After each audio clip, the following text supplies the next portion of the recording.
Hello, Year 5, and welcome to the second part of your shared Write in English. So yesterday you guys started off on your version of the Pied Piper of Hamelin, thinking about some of the different things that we changed. So we tried to change the instrument, we changed the infestation in the village of Hamelin, and then we've also changed our resolution. We've changed that instead of luring the children away, the Pied Piper or our Pied drummer is leading something different away. I'm very quickly going to give you some of these same resources that you had yesterday, just as a bit of a reminder.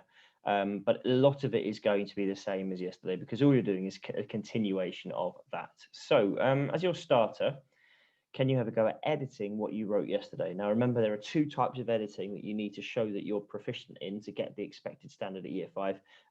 One of them is editing to correct, so checking that you've got punctuation in the right place, checking that you've got your spellings correct. And the other one is editing to improve. So if you've got a word that you find that you're using quite a lot, maybe changing that for a synonym, adding in relative clauses, added in fronted adverbials, changing sentence lengths, that sort of thing. So you might even want to use two different colors to show two different types of editing. So have a go at editing your work, and when you're ready, we will go through and just remind ourselves of what it is we looked at yesterday.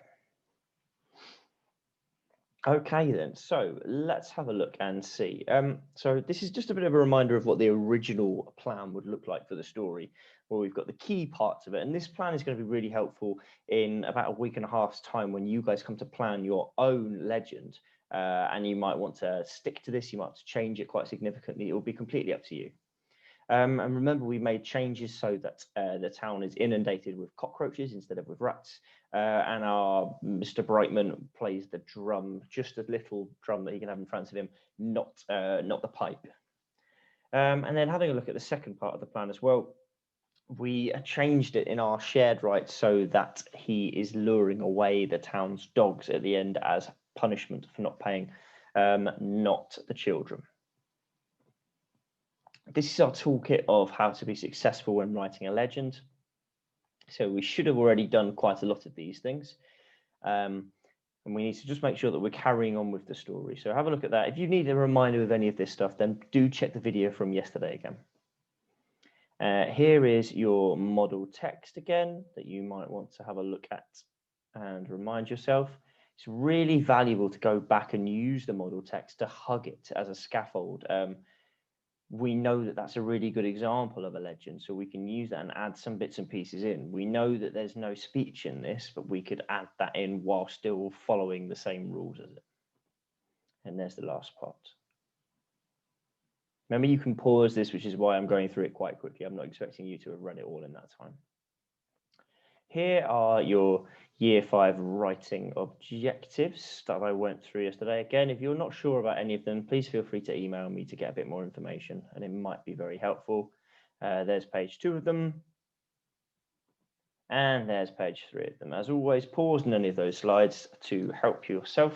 Here are the bits of the plan that you are going to be writing today. So you're going to be writing the problem, the resolution, and the ending. And I've started you off from where Brightman returned from his escapades of leading the cockroaches away. So when Brightman returned, he was hailed as a hero. You can see I've got that fronted adverbial in straight away to start with.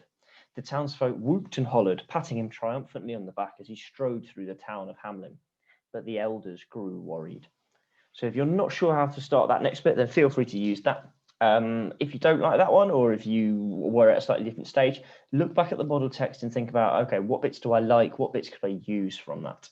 I'm really looking forward to seeing your completed stories, and hopefully you will get a lot from them so that in about a week and a half's time, when we come to write our own legends, you can use some really good examples from the model text and you can decide what you think is effective and what you would like to change. But good luck and send them over to me when you're finished.